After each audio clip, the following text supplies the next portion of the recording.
Taxi चलाता था। वो रोजाना नई दिल्ली की स्टेशन पर खड़ा हो जाता और स्टेशन से निकल रहे लोगों से पूछता कि वो कहाँ जाना चाहते हैं। कहाँ जाएंगे अंकल? अंकल होंगे तुम्हारे पिताजी, मुझे भाई साहब कहो। ठीक है भाई साहब जी, आप कहाँ जाएंगे? झंडे बालान जाऊंगा, हनुमान जी के दर्शन करने हैं। मैं आपको दर्शन करा दूंगा ना, चलिए टैक्सी में बैठिए। नरेंद्र का रोजाना इस तरह के लोगों से पाला पड़ता रहता। नरेंद्र को सब कुछ झेलना पड़ता। नरेंद्र की कोशिश रहती कि रात को 9 बजे तक वो घर पहुंच जाए। अरे आ गए आप? नहीं, मैं नहीं आया, मेरा भूत आया है। दीपक और कंचन सो गए क्या? नहीं, वो दोनों भूत अभी तक जाग रहे हैं, टीवी देख रहे हैं। कह रहे थे कि उनका आज का होमवर्क बहुत कठिन है, इसलिए आपकी हेल्प की जरूरत पड़ेगी। हेल्प कुछ नहीं होता, हेल्प होता है। हाँ वही कह रही हूँ। काश शादी करने से पहले मैंने दिमाग लगा लिया होता तो मैंने कम से कम किसी ग्रेजुएट लड़की से शादी की होती। अब दिन भर काम भी मैं करूँ और उन दोनों भूतों को भी मैं ही पढ़ाऊँ। नरेंद्र जब अपने बच्चों को पढ़ाता तो उसके बच्चे उससे ढेर सारे जिज्ञासु सवाल पूछते। पापा, कार और बाकी गाड़ियों के टायरों का रंग हमेशा काला ही क्यों होता है? टायरों का रंग काला इसलिए होता है क्योंकि टायरों को बनाने के लिए जिन पदार्थों का इस्तेमाल किया जाता है उनका रंग काला होता है। पापा, कुछ बादल काले और कुछ बादल सफेद क्यों होते हैं? काले बादलों में पानी ज्यादा होता है, वो सूरज के प्रकाश के सभी रंगों को अवशोषित कर लेते हैं, इसीलिए काले दिखाई देते हैं। जबकि सफेद बादलों में पानी कम होता है, वो प्रकाश के सभी रंगों को रिफ्लेक्ट कर सकते हैं, इसीलिए उनका रंग सफेद होता है। और ठीक से समझाइए ना। और ठीक से समझना है तो तुम इस सवाल को अपने स्कूल के टीचर से पूछना। मैं टीचर नहीं हूँ बेटा, मैं तो सिर्फ ड्राइवर हूँ। बच्चों को सुलाकर नरेंद्र खाना खाने बैठा। सरकारी स्कूल में टीचर बच्चों पर ठीक से ध्यान नहीं देते। आप इनका एडमिशन किसी अच्छे इंग्लिश मीडियम स्कूल में करवा दीजिए ना, जहाँ हर बच्चे पर ध्यान दिया जाता हो। मैं कोशिश करूँगा, लेकिन कमाई में तो कोई बढ़ोतरी नहीं हो रही। कैब ऑटो इतने बढ़ गए हैं कि सवारी मिलना मुश्किल हो गया है। 20 लोगों से पूछो तो कहीं एक सवारी मिलती है। मुझे और बच्चों को छोले कुलचे पसंद है। क्या मैं भी रीना भाभी की दुकान में छोले कुलचे बेचना शुरू कर दूं? नहीं, दुकान भी चलेगी नहीं और किराया खर्च होगा वो अलग। मैं खुद ही कुछ इंतजाम करूंगा। मैं देख रहा हूँ आजकल लोग कैब में जाना ज्यादा पसंद करते हैं। कैब में कमाई भी ज्यादा है और सवारियों को जबरदस्ती बिठाने का झंझट भी नहीं है, फोन से बुकिंग हो जाती है। नरेंद्र ने अपनी टैक्सी बेची और बैंक गया। सर, मैं कार लोन पर लेना चाहता हूँ, क्या तुम्हारे पास कोलेट्रल है? सर, मैं पिछले 15 सालों से टैक्सी चलाता हूँ। कार का उपयोग कैब की तरह करूँगा और समय पर आपका लोन चुका दूंगा। बैंक को तुम्हारे ऊपर भरोसा है और तुम्हें लोन मिल जाएगा, लेकिन कुछ ना कुछ कोलेट्रल तो रखना ही पड़ेगा। नरेंद्र के पास अपने मकान के अलावा कोई संपत्ति नहीं थी। उसने अपने मकान पर लोन लेकर कार खरीद ली। कार का लोन जितनी जल्दी निकल जाए उतना ही अच्छा है, इसीलिए अब मैं दिन रात छोटे बड़े सभी रूटों पर काम करूंगा। इसीलिए अगर मैं रात में घर ना आ पाऊँ तो परेशान मत होना। नरेंद्र दिन रात कैब चलाने लगा। उसका उद्देश्य था कि 1 साल के अंदर वो अपने बच्चों का किसी अच्छे स्कूल में एडमिशन करा दे। मौका मिलने पर नरेंद्र कैब में ही सोने की कोशिश करता। उधर उसके बच्चे घर पर नरेंद्र का इंतजार करते रहते। दोनों छत पर बैठकर बादल देख रहे हैं। देखो, वो वाला बादल डायनासोर जैसा लग रहा है और वो वाला बादल कैंडी की तरह लग रहा है। तुम दोनों यहाँ छत पर बैठे बादल देख रहे हो और मैं तुम्हें नीचे गलियों में ढूंढ रही थी। ये लो, मैंने छोले कुलचे बनाए हैं। अरे वाह, छोले कुलचे! मम्मी, बादलों में हमें आकृतियाँ क्यों दिखाई देती हैं? बादलों में कोई आकृति नहीं होती। हमारे दिमाग में जिस चीज की छवि घूम रही होती है, हमें बादलों में वही आकृति दिखाई देती है। उधर दिन रात कैब चलाने की वजह से नरेंद्र की नींद पूरी नहीं हो पा रही थी।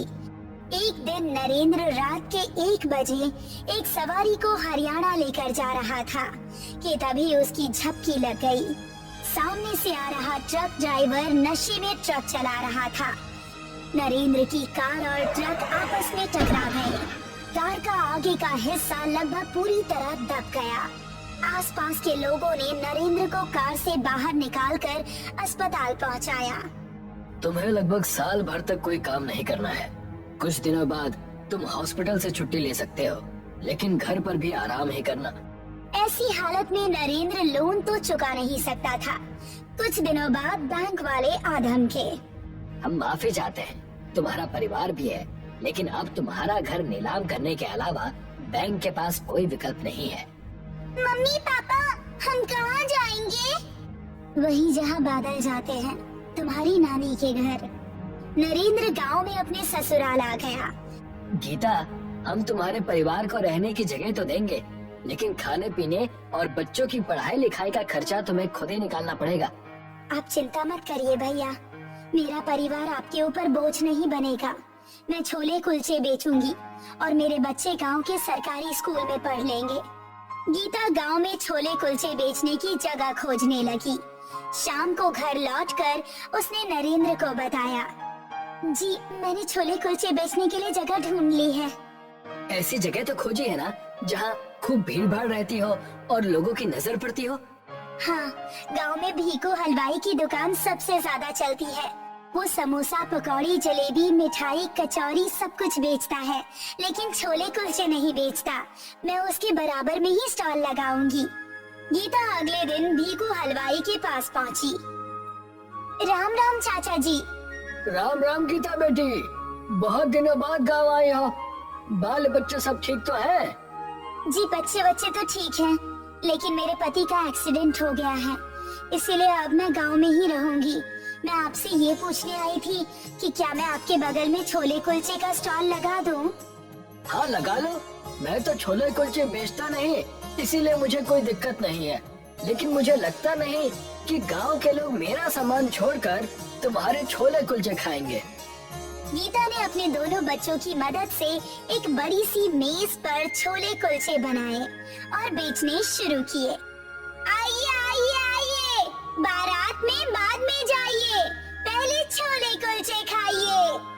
गांव में कोई छोले कुलचे नहीं बेचता था, इसलिए गीता का कारोबार चल निकला।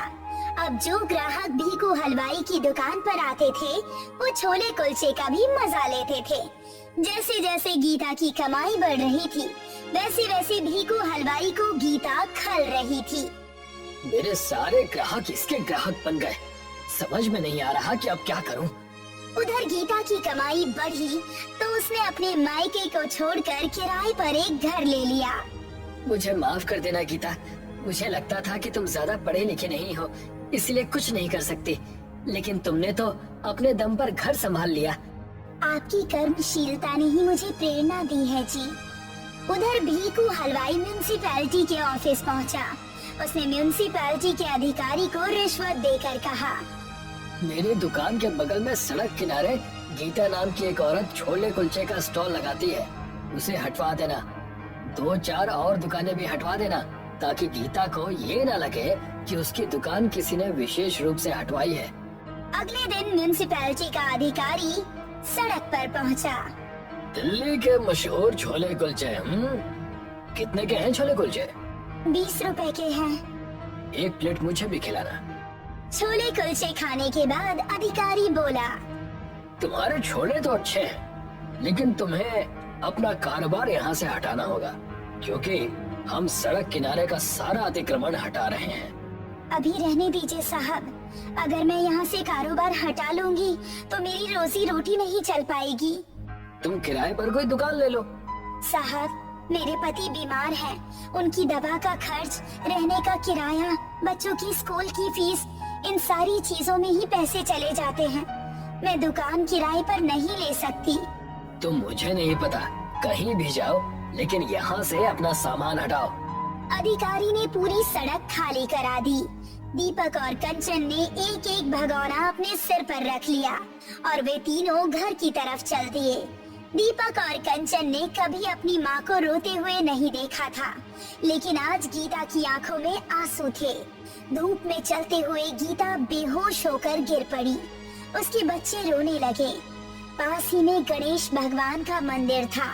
कंचन और दीपक अपनी माँ को उठाकर मंदिर में ले गए और प्रार्थना करने लगे। हे गणेश जी, हमारी मम्मी को ठीक कर दीजिए। हमारे पापा पहले से ही बीमार है। अगर माँ भी बीमार हो गई तो हम दोनों को ना तो खाना मिलेगा और ना ही शिक्षा। तभी अचानक मूर्ति में से गणेश भगवान बाहर निकले। तब गीता को होश आ गया। गणेश भगवान ने गीता को 2 बादल दिए। ये बादल हमेशा तुम्हारी छत पर रहेगा। तुम जब चाहो इनसे छोले और कुलचे निकाल सकती हो। ये बादल संकट में भी तुम्हारी रक्षा करेगा।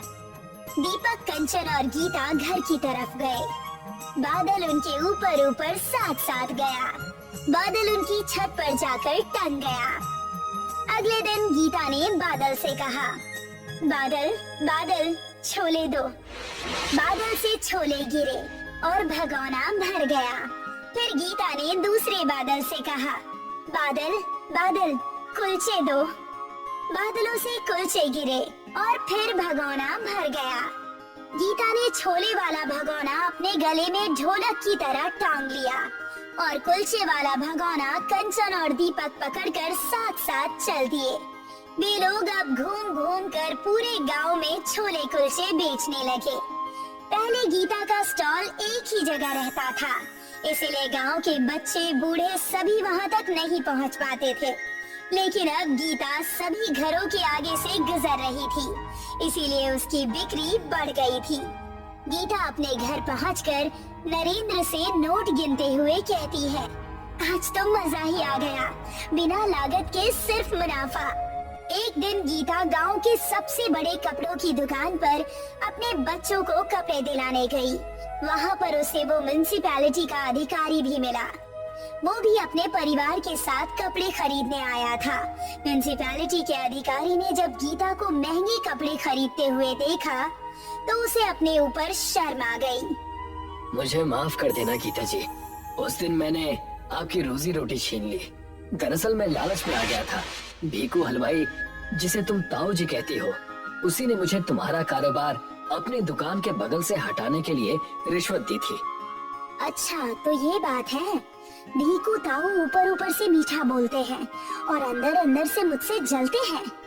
उन्हीं ने मेरा कारोबार ठप करवाने की कोशिश की, लेकिन अब मैं उन्हीं की दुकान किराए पर लूंगी। गीता दुकानदार के मालिक के पास पहुंची और उसने दोगुने किराए की पेशकश की। दुकान का मालिक तुरंत भीकू हलवाई के पास पहुंचा। भीकू भाई साहब, कल आपको दुकान खाली करनी है। किसी और ने 2 गुने किराए पर ये दुकान ले ली है। लेकिन वो कौन है जो इतना ज्यादा किराया देने को तैयार है? गीता, छोले कुलचे वाली। लेकिन मैं आपकी दुकान बहुत सालों से चला रहा हूँ, आप एकदम मुझे नहीं हटा सकते। मुझे कुछ नहीं सुनना, तुम दुकान खाली करो। जैसे कभी आंखों में आंसू लेकर गीता को अपना स्टॉल हटाना पड़ा था, उसी तरह आज भीकू को अपनी दुकान खाली करनी पड़ी। भीकू को गांव वालों से पता चल गया कि गीता की छत के ऊपर बादल है, जिससे वो छोले कुलचे मांगती है। बादल ही तो है, उड़ा देंगे। भीकू ने एक बहुत ऊंचा और ताकतवर फर्राटा पंखा बनाया और बादलों को उड़ाने की कोशिश की। बादल काफी दूर तक उड़ गए, लेकिन फिर वो उड़कर भीकू के सिर पर आ गए और बड़े बड़े ओले बरसाने लगे। भीकू भागा भागा फिर रहा था, लेकिन उसके सिर पर ओलों की धमाधम बारिश हो रही थी। अरे बाप रे, कोई बचाओ मुझे। गीता बेटी, मुझे बचा लो, मैं तुम्हारे आगे हाथ पैर जोड़ता हूँ और अब मैं कभी तुम्हारे रास्ते में नहीं आऊंगा। तब गीता ने बादलों से कहा, बादल छत पर वापस लौट आओ। बादल अपनी जगह पर वापस लौट आए और तब कहीं भीकू की जान छूटी।